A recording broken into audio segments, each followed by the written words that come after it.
അപ്പോൾ നമ്മൾ ഇതിന് മുന്നോടിയായിട്ട് ഏഷ്യ കപ്പിലെ ഇന്ത്യയുടെ ആ ഒരു കോമ്പിനേഷൻ എങ്ങനെയായിരിക്കും എന്നതിനെ പറ്റിയൊക്കെ ഒരു വീഡിയോ ചെയ്തിരുന്നു. അപ്പോൾ നമ്മൾ ആ വീഡിയോയിൽ ശുഭ്മാൻ ഗില്ലിനെ വൈസ് ക്യാപ്റ്റനായിട്ട് നിയമിക്കാനുള്ള ഒരു ചാൻസസിനെ പറ്റി പറഞ്ഞിരുന്നു. അപ്പോൾ ഞാൻ പറഞ്ഞിരുന്നു ഒന്നെങ്കിൽ ശുഭ്മാൻ ഗിൽ ആയിരിക്കും അല്ലെങ്കിൽ അക്ഷർ പട്ടേൽ ആയിരിക്കും ഗില്ലിനെ, ഇന്ത്യയുടെ ടെസ്റ്റ് ക്യാപ്റ്റൻ കൂടിയായ ഗില്ലിനെ ഒരു ഓൾ ഫോർമാറ്റ് ലീഡർ എന്നുള്ള രീതിയിൽ BCCI നോക്കി കാണുന്നുണ്ട്. അപ്പോൾ അതുകൊണ്ട് തന്നെ പെട്ടെന്ന് ആ ഒരു ടീമിലേക്ക് ഗില്ലിനെ വൈസ് ക്യാപ്റ്റനായിട്ട് ഇൻക്ലൂഡ് ചെയ്യാൻ ചാൻസ് ഉണ്ടെന്ന് പറഞ്ഞിരുന്നു. അതുപോലെ ശ്രേയസ് അയ്യറിന്റെ എക്സ്ക്ലൂഷനെ പറ്റി, അതായത് എനിക്ക് ഒരുപാട് ഇഷ്ടമുള്ള പ്ലെയറാണ് അയ്യർ ഇന്ത്യൻ T20 ടീമിൽ കളിക്കണം എന്ന് തന്നെയാണ് എൻ്റെ ആഗ്രഹം. പക്ഷേ അയ്യർ മിസ് ഔട്ട് ആവാൻ ചാൻസ് ഉണ്ടെന്ന് പറഞ്ഞിരുന്നു. അതുപോലെ തന്നെ ഗിൽ ഇൻക്ലൂഡ് ആവുമ്പോൾ ജയ്സ്വാൾ മിസ് ഔട്ട് ചെയ്യാൻ സാധ്യതയുണ്ട്. ഇതൊക്കെ വെറും സാധ്യതകൾ മാത്രമാണ്. അപ്പോൾ അന്ന് വന്നിരുന്ന റൂമേഴ്സിലേക്ക് അതൊക്കെ വെച്ചിട്ടാണ് ഞാൻ അന്ന് ആ ഒരു വീഡിയോ ചെയ്തത്. അപ്പോൾ നമ്മൾ അന്ന് പറഞ്ഞ സംശയങ്ങളിൽ പലതും സത്യമായിട്ട് മാറുന്ന ഒരു ടീം സെലക്ഷനാണ് ഇപ്പോൾ നടന്നിരിക്കുന്നത്. അപ്പോൾ ഈ ഒരു ടീം സെലക്ഷനിലേക്ക്, അതായത് ഡീറ്റെയിൽസിലേക്ക് പോകുന്നതിന് മുൻപ് എനിക്ക് പറയാനുള്ളതെന്ന് പറഞ്ഞു കഴിഞ്ഞാൽ, ഇപ്പോൾ ഇന്നത്തെ ആ ഒരു ടീം എന്നെ ഫുള്ളി സാറ്റിസ്ഫൈ ചെയ്തോ എന്ന് ചോദിച്ചാൽ ഇല്ല എന്നാണ് ഉത്തരം. അതിന് 2-3 കാരണങ്ങളുണ്ട്. ഒന്ന്, ഗില്ലിനെ വൈസ് ക്യാപ്റ്റൻ ആക്കിയത്. ഇവിടെ ഗില്ലിനെ വൈസ് ക്യാപ്റ്റൻ ആക്കുമ്പോൾ പെർഫോമൻസ് വൈസ് നോക്കിയാൽ വലിയ പ്രശ്നങ്ങളില്ല. ഇപ്പോൾ IPL നോക്കിക്കഴിഞ്ഞാൽ 650 റൺസ് ഗിൽ എടുത്തിട്ടുണ്ട്. ആ ടോപ്പ് 5 റൺ ഗെറ്റേഴ്സിലുള്ള പ്ലെയർ തന്നെയാണ് ഗില്ല്. പക്ഷേ നമ്മളിപ്പോൾ ഇന്ത്യൻ ടീം തുടർന്ന് വന്നിരുന്ന ഒരു T20 ടെംപ്ലേറ്റ് ഉണ്ട്. അതായത് ഓപ്പണിംഗിൽ അഭിഷേക് ശർമ്മ, സഞ്ജു, പിന്നീട് 1 ഡൗൺ തിലക്, പിന്നീട് സൂര്യകുമാർ യാദവ്, പിന്നീട് ശിവം ദുബെ, റിങ്കു സിംഗ്, ഹാർദിക് പാണ്ഡ്യ, ആ ഒരു രീതിയിൽ അക്ഷർ പട്ടേൽ മുന്നോട്ട് പോകുന്ന ഒരു T20 സൈഡാണ് ഇന്ത്യയുടേത്. എന്നാൽ നമ്മൾ ഗില്ലിനെ പറ്റി പറഞ്ഞു കഴിഞ്ഞാൽ ഗിൽ കുറച്ചുകൂടി ഒരു ട്രഡീഷണൽ കൈൻഡ് ഓഫ് ബാറ്ററാണ്. അപ്പോൾ ഈ ഒരു ടെംപ്ലേറ്റിന് ഡിഫറൻസ്, ഒരു ചേഞ്ച് വരേണ്ടി വരും എന്നുള്ള കാര്യം നമ്മൾ പറഞ്ഞിരുന്നു. ഇപ്പൊ അത് മാത്രമല്ല, ഇപ്പൊ ഗില്ലിനെ വൈസ് ക്യാപ്റ്റനായിട്ട് ടീമിൽ എടുക്കുമ്പോൾ ഉള്ള കാര്യം എന്ന് വെച്ച് കഴിഞ്ഞാൽ ഗില്ലിനെ കളിപ്പിക്കണം. അങ്ങനെ വരുമ്പോൾ ഒന്നെങ്കിൽ സഞ്ജു സാംസൺ അല്ലെങ്കിൽ തിലക് വർമ്മ, ഇവരിൽ രണ്ടിൽ ഒരാൾക്ക് മാത്രമേ കളിക്കാൻ സാധിക്കുകയുള്ളൂ. കാരണം ഞാൻ പറഞ്ഞ പോലെ ഗില്ല് ഒരു ട്രഡീഷണൽ കൈൻഡ് ഓഫ് ബാറ്ററാണ്. അപ്പോൾ ഗില്ലിനെ ഒരു കാരണവശാലും 3 നമ്പറിൽ കളിപ്പിക്കാൻ പറ്റില്ല. അപ്പോൾ അങ്ങനെ വരുമ്പോൾ അഭിഷേക് ശർമ്മ, ശുഭ്മാൻ ഗിൽ ഇവർ രണ്ടുപേരോട് ഓപ്പൺ ചെയ്യണം.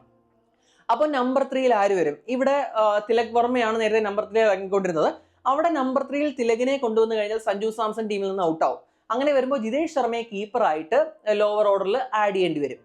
ഇനി നമ്പർ 3യിൽ സഞ്ജു സാംസൺ ഇറങ്ങിയിട്ടുണ്ട്. സഞ്ജുവിനെ വേണമെങ്കിൽ നമ്പർ 3യിൽ ട്രൈ ചെയ്യാവുന്നതാണ്. അപ്പോൾ അങ്ങനെ നമ്പർ 3യിൽ ട്രൈ ചെയ്ത് കഴിഞ്ഞാൽ ഇപ്പോൾ ICC T20 റാങ്കിങ് എടുത്തു കഴിഞ്ഞാൽ ടോപ്പിലുള്ള 1ാം സ്ഥാനം അഭിഷേക് ശർമ്മയ്ക്കാണ്. അതിനുശേഷം വരുന്ന തിലക് വർമ്മയെ ടീമിൽ നിന്ന് മാറ്റേണ്ടി വരും. കാരണം തിലകിനെ 5 നമ്പറിൽ കളിപ്പിക്കാമോ എന്ന് ചോദിച്ചാൽ കളിപ്പിക്കാം. പക്ഷേ എൻ്റെ ഒരു അഭിപ്രായത്തിൽ തിലകിന്റെ ബെസ്റ്റ് പൊസിഷൻ എന്ന് പറയുന്നത് നമ്പർ 3 ആണ്. അപ്പോൾ അവിടെ ഒരു പ്രശ്നം വരും. എയ്തർ സഞ്ജു ഓർ തിലക് എന്നുള്ളൊരു അവസ്ഥ ഈ ഗില്ലിനെ വൈസ് ക്യാപ്റ്റൻ ആക്കിയതിലൂടെ വരും. അവിടെയാണ് എൻ്റെ ഒന്നാമത്തെ ഒരു വിയോജിപ്പ്. കാരണം പെട്ടെന്ന് അപ്പോൾ അങ്ങനെ വരുമ്പോൾ ജയ്സ്വാളിന് ടീമിൽ ഇടവില്ല. കാരണം ഓൾറെഡി 3 ഓപ്പണേഴ്സ് ഉണ്ട്. അഭിഷേക് ഉണ്ട്, ഗില്ലുണ്ട്, സഞ്ജു ഉണ്ട്. ഇപ്പൊ അന്ന് അഗാർക്കർ പറഞ്ഞത് അഭിഷേക് ശർമ്മയുടെ കൂടെ 2 ഓപ്ഷനാണുള്ളത്, ഗില്ല് അല്ലെങ്കിൽ സഞ്ജു.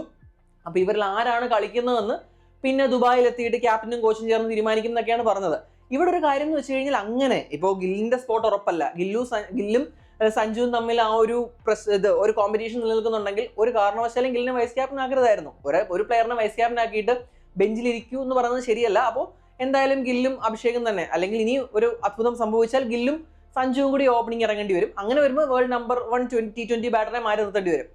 അപ്പൊ അങ്ങനെയാണ് ആ ഒരു സിനാരിയോ പോകുന്നത്. അതാണ് എൻ്റെ ഒന്നാമത്തെ വിയോജിപ്പ്. അപ്പൊ അങ്ങനെ വരുമ്പോൾ ജയ്സ്വാളിന്, ഇപ്പൊ ടെസ്റ്റിൽ നന്നായിട്ട് കളിക്കുന്ന ജയ്സ്വാൾ നല്ലൊരു T20 ബാറ്ററാണ്. അതുപോലെ തന്നെ ജയ്സ്വാൾ ഇതേവരെ 1 ഡേയിൽ അരങ്ങേറ്റം കുറിച്ചിട്ടില്ല. ഇപ്പോൾ ജയ്സ്വാളിന് അതുപോലെ തന്നെ 1 ഡേയിൽ അരങ്ങേറ്റം കുറിച്ചിട്ടില്ല. T20 ഇപ്പോൾ ടീമിലും ഇല്ല. അപ്പം ജയ്സ്വാളിനോടൊരു നീതികേടാണ്. പിന്നെ നമുക്കറിയാം ഇന്ത്യയുടെ ടാലന്റ് ബോൾ എന്ന് പറയുന്നത് ഭയങ്കര വലുതാണ്. അപ്പോൾ എല്ലാവരെയും കൂടി ഉൾപ്പെടുത്താൻ പറ്റില്ല. സ്റ്റിൽ ഗില്ലിനെ ഇവിടെ ഇൻക്ലൂഡ് ചെയ്യുന്നത് ആ ഒരു രീതിയിൽ അൺഫെയർ ആണെന്ന് തോന്നി. പിന്നീട് ശ്രേയസ് അയ്യറിന്റെ എക്സ്ക്ലൂഷൻ എന്ന് പറഞ്ഞു കഴിഞ്ഞാൽ എനിക്ക് അണ്ടർസ്റ്റാൻഡ് ചെയ്യാൻ പറ്റില്ല. ഇപ്പം ഞാൻ ഓൾറെഡി പറഞ്ഞു ചാൻസ് കുറവാണെങ്കിലും എൻ്റെ ഉള്ളിൽ എവിടെയോ ഒരു പ്രതീക്ഷ ഉണ്ടായിരുന്നു. കാരണം അയ്യർ 170+ സ്ട്രൈക്ക് റേറ്റിലാണ് ഈ IPL കളിച്ചത്. അറൌണ്ട് 600 റൺസും സ്കോർ ചെയ്തു. തന്റെ ടീമിനെ ഫൈനലിൽ എത്തിച്ചു. ഒരു ക്യാപ്റ്റൻസി മെറ്റീരിയലാണ് അയ്യർ. അപ്പൊ അങ്ങനെ വരുന്ന അയ്യറിന് ടീമിൽ സ്ഥാനം കണ്ടെത്താൻ കഴിഞ്ഞില്ല. ഇപ്പോൾ അഗാർക്കർ പറഞ്ഞു അയ്യറിന്റെ കുഴപ്പമല്ല, ഞങ്ങളുടെയും കുഴപ്പമല്ല, ആർക്ക് പകരം അയ്യറിനെ ഇടും? അയ്യറിന് പകരം ഗില്ലിന് പകരം വേണമെങ്കിൽ ഇടാം. ഓൾറെഡി 2 ഓപ്പണേഴ്സ് ഉണ്ട്. അതുപോലെ തന്നെ വേണമെങ്കിൽ ബാക്കിയുള്ള ആരെങ്കിലും ഒക്കെ മാറ്റിയിട്ട് ശ്രേയസ് അയ്യറിനെ ഇടാമായിരുന്നു. Shreyas Iyer deserves to be in this Indian setup. അപ്പോൾ അതാണ് 2ാമത്തെ കാര്യം. പിന്നീട് 3ാമത്തെ കാര്യം എന്ന് പറഞ്ഞു കഴിഞ്ഞാൽ ഹർഷിത് റാണയെ നൂലിൽ കെട്ടി ഇറക്കിയ പോലെയാണ് ഫീൽ ചെയ്യുന്നത്. കാരണം ഹർഷിതിന്റെ ഈ IPL സ്റ്റാറ്റ്സ് നോക്കിക്കഴിഞ്ഞാൽ അറൌണ്ട് 13 വിക്കറ്റുകൾ എടുത്ു, അത് സത്യമാണ്. പക്ഷെ over 10 ആണ് ഇക്കോണമി റേറ്റ്. അതൊരു ഫേവറിറ്റിസം പോലെ തന്നെയാണ് എനിക്ക് ഫീൽ ചെയ്യുന്നത്. കാരണം അതിനേക്കാൾ നന്നായിട്ട് IPL പന്തറിഞ്ഞ ബോളർമാരുണ്ട്. ഇപ്പം ഈ T20 ഇന്ത്യക്ക് വേണ്ടി 1 പ്രകടനം ഒരു മത്സരത്തെ കളിച്ചിട്ടുള്ളൂ എന്ന് തോന്നുന്നു, എൻ്റെ ഓർമ്മ ശരിയാണെങ്കിൽ. അത് മാത്രമല്ല IPL നല്ല പെർഫോമൻസ് അല്ല. പിന്നെ എന്തുകൊണ്ട് ഹർഷിത് റാണ? അങ്ങനെയാണെങ്കിൽ പർപ്പിൾ ക്യാപ്പ് ഇട്ട പ്രസിദ്ധ് കൃഷ്ണയെ ട്രൈ ചെയ്യാം. സിറാജിന് ഓക്കെ വേണമെങ്കിൽ വെൽ ഡിസേർവ്ഡ് റെസ്റ്റ് കൊടുത്തെന്നൊക്കെ പറയാം. അപ്പോൾ അപ്പുറത്ത് പ്രസീദിനെ ട്രൈ ചെയ്യാമായിരുന്നു. അപ്പോൾ അവിടെ ആ ഒരു ഓപ്ഷനാണ് അവിടെ വിട്ടു കളഞ്ഞത്. അപ്പോൾ പ്രസീദിന് പകരം ഹർഷിത് റാണയെ എടുത്തത് ഒരു കാരണവശാൽ ന്യായീകരിക്കാൻ കഴിയുന്ന കാര്യമല്ല. അതൊരു എന്താണ് ഫേവററ്റിസം പോലെ ഫീൽ ചെയ്യും. ഗില്ലിനെ എടുത്തത് പിന്നെയും പോട്ടെ, IPL നിന്ന് ഡീസൻ്റ് ആയിട്ട് കളിച്ചു, ഇന്ത്യയുടെ ഒരു പോസ്റ്റർ ബോയ് ഒക്കെ ആയിട്ട് ഉയർത്തിക്കൊണ്ടുവരാൻ സാധ്യതയുള്ള പ്ലെയറാണ് ഗില്ല്. ആ ഒരു വശം ഞാൻ പിന്നെ പറയാം. അപ്പോൾ അങ്ങനെ വന്നു കഴിഞ്ഞാലും അങ്ങനെയൊക്കെ അത് നമുക്ക് എങ്ങനെയെങ്കിലുമൊക്കെ ന്യായീകരിക്കാമെങ്കിലും ഇതൊട്ടും നീതീകരിക്കാൻ പറ്റുന്ന കാര്യമായിട്ട് എനിക്ക് തോന്നുന്നില്ല. അതാണ് ഹർഷിത് റാണയുടെ ഇൻക്ലൂഷനെ പറ്റി പറയാനുള്ളത്. ബാക്കിയെല്ലാം പ്രെഡിക്റ്റഡ് ആണ്. Jitesh Sharma backup wicket keeper, ചിലപ്പോൾ സഞ്ജു ഇല്ലെങ്കിൽ 1ാം നമ്പർ വിക്കറ്റ് കീപ്പർ ആയിട്ട് തന്നെ മാറാം. വെൽ ഡിസേർവ്ഡ് ആണ്. നമുക്ക് RCBക്ക് വേണ്ടി കളിച്ച ഒരു പ്രകടനമൊക്കെ അറിയാം. ഇപ്പോൾ വരുൺ ചക്രവർത്തി, കുൽദീപ് യാദവ്, അക്ഷർ പട്ടേൽ, ബുംറ തിരിച്ചെത്തുന്നു.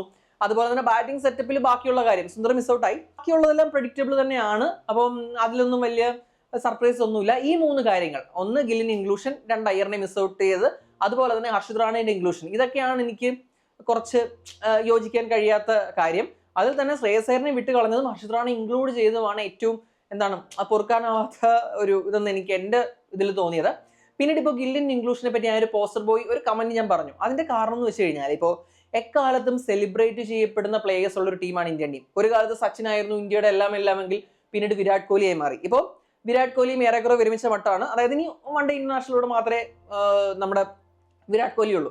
അപ്പോൾ കിങ് കഴിഞ്ഞാൽ പ്രിൻസ് എന്ന രീതിയിൽ നമ്മൾ ഉയർത്തിക്കൊണ്ടുവരുന്ന, അതായത് ആ ഒരു ഫേസ് വേണമല്ലോ, ഇന്ത്യൻ ക്രിക്കറ്റിന്റെ ഫേസ് ആയിട്ട് ഇവർ BCCI നോക്കി കാണുന്ന ഒരു പ്ലെയറാണ് ഗില്ല്. അപ്പോൾ അങ്ങനെ വരുമ്പോൾ ഗില്ലിനെ എല്ലാ ഫോർമാറ്റിലും നോക്കണം. ടെസ്റ്റിൽ ക്യാപ്റ്റനാണ്, ODയിൽ വൈസ് ക്യാപ്റ്റനാണ്, ഇപ്പോൾ T20യിലും വൈസ് ക്യാപ്റ്റനായി. സൂര്യകുമാർ യാദവ് പോകുമ്പോൾ തീർച്ചയായിട്ടും T20 ക്യാപ്റ്റനായിട്ട് ഗില്ല് വരും. അതുപോലെ രോഹിത് ശർമ്മ പോകുമ്പോൾ OD ക്യാപ്റ്റനായിട്ട് ഗില്ല് വരും. അങ്ങനെ വരുമ്പോൾ ഓൾ ഫോർമാറ്റിൽ ഗില്ലിനെ ക്യാപ്റ്റൻ ആക്കുകയും ഗില്ലിനെ ഇന്ത്യൻ ടീമിന്റെ പോസ്റ്റർ ബോയ് ആക്കുകയും ചെയ്യാനുള്ള ഒരു നീക്കമാണ് BCCIയുടെ നമുക്ക് എല്ലാവർക്കും അറിയാം. അപ്പോൾ അതുകൊണ്ട് തന്നെയാണ് ഗില്ലിനെ ഇപ്പോൾ പെട്ടെന്ന് ഈ ഒരു ഏഷ്യ കപ്പ് ടീമിലോട്ട് ഇൻക്ലൂഡ് ചെയ്തത്. അപ്പോൾ അങ്ങനെയൊക്കെയാണ് കാര്യങ്ങൾ. അപ്പോൾ ഇനി എന്തായാലും ഇന്ത്യൻ ടീമിന് വളരെ നന്നായിട്ട് കളിക്കാൻ കഴിയട്ടെ.